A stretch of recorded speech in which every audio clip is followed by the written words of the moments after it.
Welcome to today's episode on how to achieve healthy, vibrant skin using ancient Ayurvedic principles and nature as your pharmacy.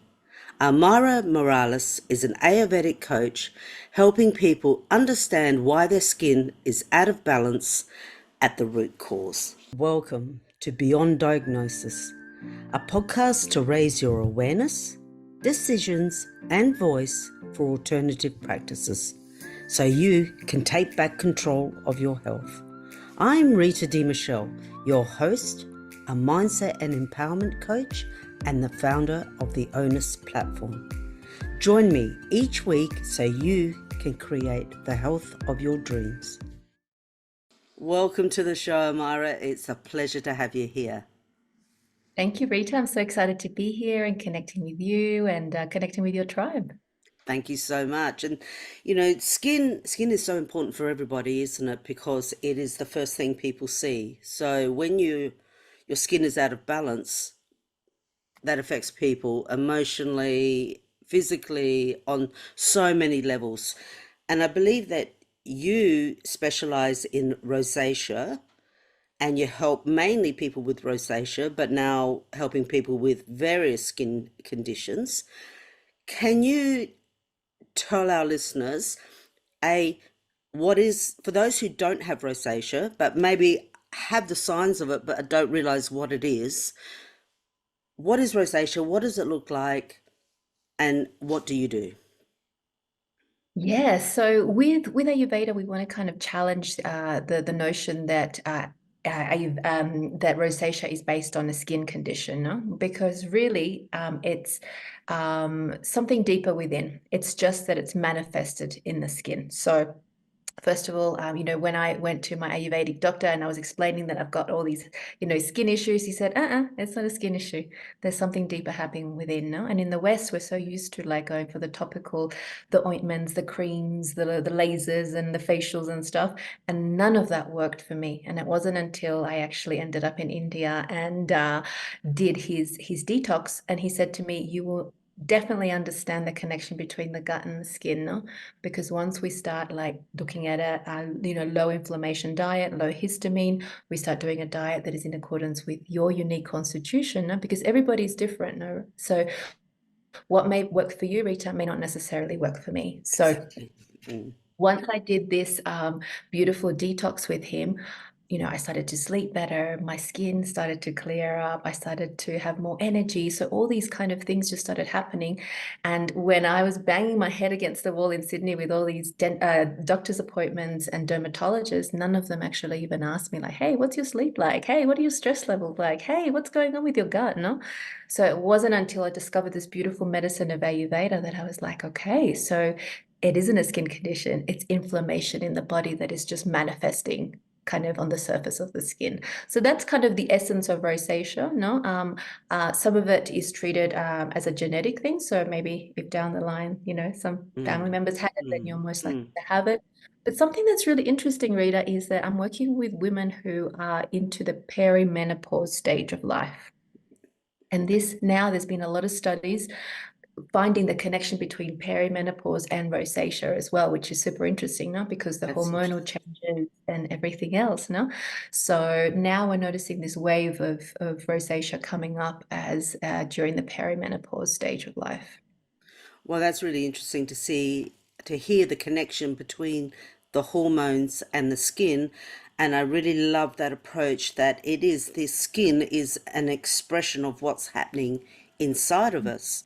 And that you actually, things weren't working for you, you didn't give up and you went seeking out to where you could actually find an answer. Which brings me to, what does rosacea look like for people?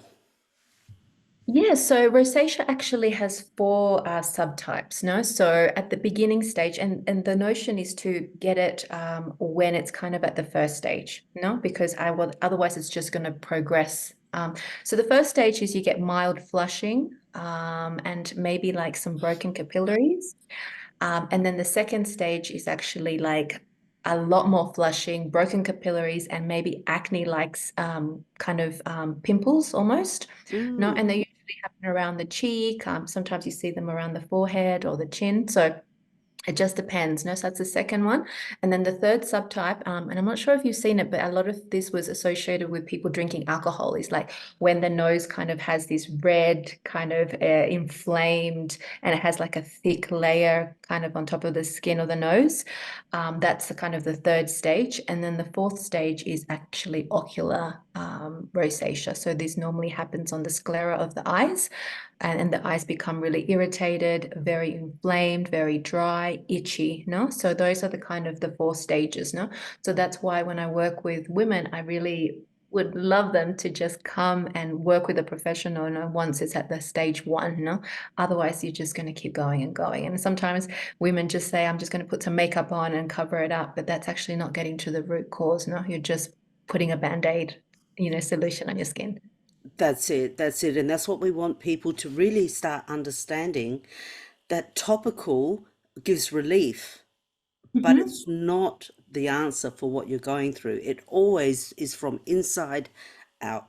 So I love that. And how did your journey into Ayurvedic medicine help? Like, what, for a start, for anybody who does not know what Ayurvedic medicine is, um, maybe talk about that bit of that ancient wisdom there. And what did you do that our listeners could possibly do to help their skin? Yeah, so I was kind of in the corporate world for about 10 years until I hit my lowest health point. I burnt out and I went from specialist to specialist trying to find answers, couldn't find the answers. And then I decided, okay, maybe the corporate world isn't for me. I went to India, did my yoga teacher training course there, and I ended up at an Ayurvedic clinic because I got sick in India as well. No, so it wasn't like I knew that there was a system out there that could help me. I just lost faith in Western medicine. And I just said, well, maybe this is the card that I've been handed in this lifetime. No, because if these professionals can't help me or can't even let me know how I can get to the root cause, then maybe Mm, that's just how it is, no? Um, so once I actually started implementing these Ayurvedic practices, and Ayurveda is not a diet, no, it's a lifestyle change, no? So it's a beautiful mm, holistic system that looks at an individual, one, as a bio-individuality point of view. So, what's medicine for you may be poison for me. What may be medicine for me may not necessarily work for your next door neighbor, no? So we look at the body from a different point of view. And we work in accordance with a unique energy, so what we call a dosha. So, for example, for me, I'm a Vata dosha, so naturally my air element is pretty high. And then somebody who is a very Pitta, they like go-getters, they go for it. That's kind of like the Pitta energy, and then the Kapha is more earth, no. So once we start analyzing our clients when they come in, we see which element is out of balance, no, and we bring that one back with diet, lifestyle modifications, looking at stress levels, mindfulness practices. So it's like a holistic approach, not just like focusing on, okay, so you've got, a chest infection, no? So there is a deeper underlying root to that. mm. And how important, or what's the impact that our that toxins play on our skin and to developing rosacea? Yeah, it's super interesting now because and this is one of masterclass that I've done before of learning how to read labels, because there's this concept of greenwashing now where I remember going into Priceline one day and just going like, hey, I just want a natural moisturizer. And the guy was like, oh, maybe you want to go for that one. I'm like, well, how do I know it's natural? He's like, oh, it's got a tree on it. Like, I don't know, and I was like, okay, so I just took his word for granted. I just took it, put it on my skin, and it just irritated. No, so Mm, we have to be really careful, especially with people with rosacea. They're very sensitive skin, no? So we have to be really careful about, what we put on our skin and learning, what each ingredient is, no? So we need to look at like, it's a hypoallergenic, it's really gentle, no? So I normally get my clients to really go for natural approaches. Now, in an Ayurveda, we love oils, and it seems a little odd to put oil as a cleanser, for example, on the skin, no? mm, But I normally infuse mine with like calendula and rose and lavender, and that's kind of enough what you need. No, once you start seeing all these long names and CI 102 or whatever, you know that they've put colorings in there, and you know that you can't even pronounce that particular word, then more than likely, it's not going to be beneficial for your skin at all. No, so it's really learning how to read these labels. And I believe we all vote with our dollar as well, no, with our wallet, sorry, no? So, really kind of get behind companies who are doing things, in a more natural, holistic approach. Absolutely, absolutely. Because those toxins, people just put the thing, creams and cosmetics without thinking, sometimes think about. I think people are becoming so much more aware, which is brilliant. Yeah. Like the surge towards natural and natural skincare and organic foods has grown exponentially, which is just makes my heart sing. And we, like you were saying, we still have to be aware because through the skin goes straight into the bloodstream and straight to our organs. And then how does it get out? Back out through the skin. And that, Yeah, yeah. They did a and study, and I think they estimated that like women on an average put 168 toxic chemicals, on their skin every single day. So we're talking about shampoo, we're talking about deodorant, about moisturizers, foundations, and everything. So all of that gets accumulated. And there are some toxins that we can't really avoid, like environmental toxins. So, but if we can start to get really savvy about what we put on our skin, even as far as detergent. So be really mindful because people don't even consider that as a toxin, no? But it's literally like, you're putting a cardigan on, no? That's going onto your skin. So we really need to be mindful of all these things. that's a really good point. For someone who's got problem skin and is struggling, is looking for answers, haven't found a solution for them now, but really just want to start at the base level, what Mhm. could you recommend as a good skincare routine for them, especially when they've done so many and their skin is hurting, like it's inflamed? Because there would be a lot of fear when you've got red inflamed skin or you've got rosacea or you've got rashes. The fear of Mhm. putting something on your skin would be quite high. What Mhm. would be, I know you go into like the doshas and everyone's individual, but today, what could someone do? What would you recommend as a really good basic skincare routine if you've got problem skin? Yeah, so anything that is going to make your skin squeaky clean is probably stripping oils out of, from your skin. So I know when I was going to dermatologists, they were like, oh, get some apricot scrub, the St. Ives. And that's probably one of the worst things you can do, no? Because you're just stripping the oils from your skin, no? So go for kind of really more gentle stuff. So something that I always get my clients, get some aloe vera onto your skin. Now, aloe vera, the properties is like antimicrobial, it's cooling, no, it's a demulcent. So it's going to naturally, if you want just something to put on your skin, it would be that, no? Something else that we love in Ayurveda would be rose water. So if you can find, a good clean rose water as well, just to spray that, just to relieve the redness, the flushing, that is also a really good one as well. But also looking at internal, no? So one of my clients right now who started with me, something that she is really working for her is cooling the body down internally. So we're looking at like Mm, cucumber, mint, and lime juice. No, so she has that once or twice a day, and she's really fine. And even with coconut water, no, coconut water is hydrating and it's cooling. No, so she's finding that that's been really working for her. So it's about kind of like the aloe vera, the rose water, anything that has like rose essential oils is very, very good for quite inflamed skin. No? But if you wanted to put something like, if your skin is not so inflamed, then you can probably do get away with like a yogurt, honey, and turmeric mask, which is something that in Ayurveda we absolutely love. No, but really, Rita, the reason the idea is to get to the root cause. No, is your rosacea related to stress? No, have you had a stressful situation currently? No, maybe that's something you need to work on. So maybe it's more about doing yoga and meditation and breath work. No, mm. is your rosacea related to a hormone imbalance? Let's look at that. Is your rosacea related to a gut imbalance? No, have you got SIBO, SIFO, candida overgrowth? No, so it's about looking at, zooming out and looking at it from a different point of view. But the topicals, will definitely relieve for a little while. And that's a good point, especially with the microbiome. As we know, the microbiome governs virtually everything in our body. Well, if not everything in our body, which includes our skin. And that's one point I was going to touch on because you say you use nature or teach people how to use nature as their pharmacy, which I love. That's beautiful. How do you find out, like, if someone hasn't got an Ayurvedic coach like yourself, or hasn't got anyone in their area that deals in Ayurveda, how do they begin to find out what is happening with them? What sort of symptoms are they experiencing? Like, we have the mind body connection, and you were saying how stress is a lot more easier to identify than some other things. So, how do they do that?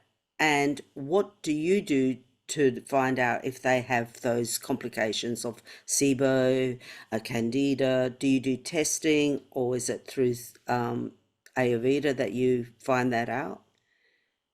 Yeah, so mainly what I do is just to do like like a holistic consultation. No? So we do 60 to 90 minutes, and from there I'm kind of putting the pieces of the puzzle together, no? And if this client is presenting with gas and bloating, no, like low energy, especially after meals, no, then there's something in it, an imbalance in there, no. If they're not sleeping well, no, if they've got this like major craving for like sugars and sweets, no, then maybe we know that there's probably like candida happening, no. Do they have a yeast infection? No, have they come up with these kind of imbalances, no? And obviously the skin has something to do with it as well. No, so we start with doing like, so my program is called Cleanse, Nourish, Glow. So cleanse is really cleansing the diet. No, so looking at things. So I get them to do a food diary and pinpoint like, okay, maybe the cinnamon is a little bit too inflammatory. Okay, let's cut down on the chili, for example. No, because if they're having heartburn and they're having like putting sriracha on everything, and they're coming up with rosacea, then I'm kind of putting those things together. No, so I'm looking at taking away all the inflammatory foods, no? But obviously the first ones that to go would be dairy, would be sugar and gluten, no? So if they're Mm. still presenting with issues, then I would say, okay, so your gas and bloating hasn't really changed. You're having irregular bowel movements, or you're like, almost like, very soft stools, for example. Then there's definitely inflammation happening in the body. Let's go and get like a gut test, no? So I just point them in the right direction, and then see what the results are, no? I love that. I love this whole holistic approach. And I love that you've mentioned stress reduction with breathing, meditation, because not many people make that connection between I've got acne, or I've got, skin issues, or I've got rosacea, and my stress levels and what they Mhm, can do mhm. about it. And as we know, stress has such an impact on the body internally, and then it expresses itself. So we've got rosacea can be helped through what we eat, our inflammation levels, our stress. What are some of the things that you could recommend to our listeners today? Say three things that they can start to do right now to help their rosacea. Yeah, so first of all, like I would say 70% of my clients is related to a gut condition. So I would say let's take away the inflammatory foods out of there, no? And replace it with easy to digest, not so like cooling diet, no? So favoring things like coconut water, like cucumber, no, like leafy greens, no. And we want to not have so many like raw foods, no, because that takes a toll on the digestive system as well, no. So we want to favor like soups and risottos and curries, no. So like my favorite like recipe would be like a mung bean and vegetable like coconut curry, coconut, kind of stew. No? So you've got the mung beans with the proteins, you've got the fiber for the veggies, and the mung beans are easy to digest. You've got some coconut milk in there, which is quite cooling, and then some mild spices like turmeric, for example, and ginger. No, so that's a really simple food. No, and you're going to instantly notice it. No, because one imbalance that I'm noticing a lot, right, is people going for these like raw, like cold smoothies, Buddha bowls, or whatever, but that's taking a toll on the digest. So we want to make everything super easy for the digestive system to process, no? So a cooling diet, also hydration. No? It's amazing that like they've done a study where 70% of Americans are severely dehydrated, no? And we don't actually put the connection between like 1 cup of coffee is equivalent. You need to have about 5 glasses of water to make up because coffee is really dehydrating, no? So we need to look at hydration. No? So something that we love in Ayurveda, for example, is just coconut water with a pinch of salt, and a squeeze of lime. So that's going to be really hydrating for the body. And it's obviously, if you have hydrating skin, it's going to definitely show up, so it's going to have a beautiful glow as well. No? And it still amazes me, like when I also teach yoga at a retreat center, no? And I always tell people like take a deep breath and everybody's breathing through the chest, no? And I believe we still need to connect with our breath, no? And we don't really understand the power of breath, no? Because breath has this power bring us into a state of panic or into a state of calmness, no? So what I teach my clients as well, like every time there's a stressful situation or you feel overwhelmed, breathe into it, expand the belly, the belly away from the spine. Just take 5 deep breaths and you will see just how calm that will, you will feel after that. I'm not saying all your stress levels are going to miraculously disappear, but the idea is really to connect with the body and body awareness.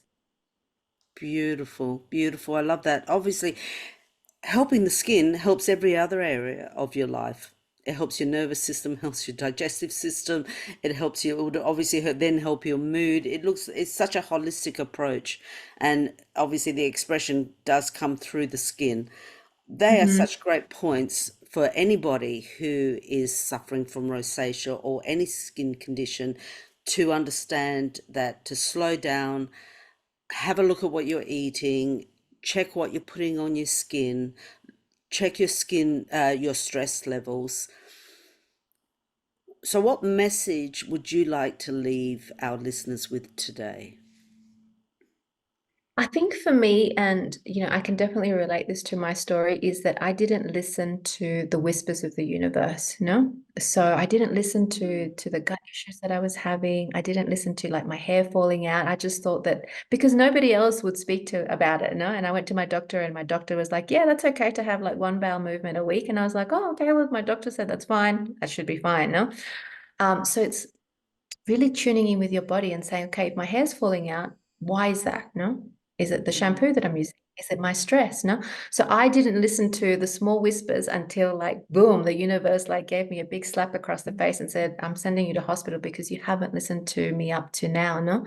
So that was my big wake up call. No. So my message is, if you feel like, there's something going on that it's out of, the how you commonly feel, then I would suggest tune into that, no? So yeah, don't leave it until it gets to like stage 10 and you're sitting in a hospital room looking up at the ceiling and wondering like, well, how did I get here? And it's like you got here because you didn't listen to the tiny whispers, no? Gradually like increasing. Yeah. My very first mentor would always say, listen to the barking dog because it'll keep the tiger at bay, which means Mm-hmm. listen to the little barking signs, listen to what your Mm-hmm. intuition is telling you before the big tiger comes in and hits you and you end up with some serious disease condition or like yourself in hospital. So Mm-hmm. I love that. Go back, listen to ourselves, which comes through, like you were saying, breathing, yoga, or even for our listeners that don't do that, just take time for self and sit on your sofa and meditate for a few minutes, or just be Mm-hmm. still. Just be still. I think your skin would love it if you're just still Yeah. for a few minutes. And connect with nature, no? We kind of really underestimate the power of just like putting our bare feet on grass or walking on the beach and stuff like that. No, I have a client of mine who I said, you need to go camping. I'm going to send you camping. So she went camping on the Australia long day the other Easter weekend. And she said, oh my God, like I've never slept so well. And I was connecting. Yeah, I'm like, because you like, the craziness of the city life as well, no? Plus, the role of being a mum, plus everything else in the business and everything, no? So she just took that time, those like 3 days, and she said she came back and she felt amazing, no? So we've kind of lost this connection with nature as well, no? And living with the rhythms of nature, no? Because our phone is kind of with us the whole time. So we're kind of, just there, no? So it's about tuning back and doing it like how our ancestors used to do it, no? Or probably not so much like going to bed at 6, but really like, maybe half an hour or an hour before you go to bed, tune out, no? Because that's going to have a ripple effect on your sleep. And sleep is so important for skin health. I'm sure it would be. Can you just touch on that a little bit before we go? The connection between, we didn't talk about that, and I find that really interesting. The connection between skin and sleep and skin. How is that, for Yeah, so there's actually so much goodness happening in sleep, no? But we've gotten to this notion where like, oh, I'll sleep when I die. We've got these kind of sayings in the English language, that just tell us like, oh, you don't need to sleep. And I know that's like so your many people like that. exactly, right? But there's a lot of detoxification happening, rejuvenation happening, so your cells are kind of like resting, So if you have broken sleep or you're not sleeping well, like when I was going through like the worst part of my health, like I just thought that it was natural for me to like, it took me like 3 hours to fall asleep. And then I was getting up every 2 hours or whatever, now because my mind was so busy, Mm. crazy, like anxiety and racing thoughts and stuff like that, So there's just so much goodness in sleep right now that it's still been uncovered, kind of studied, So, but from an Ayurvedic point of view, it's like a major detoxification time of the day, rejuvenation, all the cells are renewing. So it's really important for us to sleep. And you can tell, Rita, right? If I have gone like 1 or 2 days where I've had my like really bad sleep, I'm noticing the bags under my eyes. I'm noticing that I'm like tired. I'm just like low energy. Like my mood is not good at all. Like you don't want to be around me kind of thing, no? So it's just amazing like how important sleep is. It is so important. Amayra, thank you so much for sharing your wisdom with us today. And for anybody who does have rosacea, or you don't need to just have rosacea, please contact Amayra. All her details will be in the show notes. You do consult globally, do you? Yes, exactly. No, so yeah, if you just want to come and hang out with me, I'm always posting just random stuff on my Facebook page, but I also have a private Facebook group, Ayurveda for Millennial Women, if you want to come and join. This is where I share recipes, health tips, skin tips, and just Ayurveda in general. Well, listeners, you know where to be. Thank you, Amayra. It was so great to have you on the show. Thank you, Rita. Thank you. I would love to know, what was the biggest insight or aha moment you got from this interview? So you can now speak up, take action, and make informed decisions for your health. And if you like this episode, get instant access to your free ebook, Alternative Wisdom, Taking Back Control of Your Health, at life-onus.com.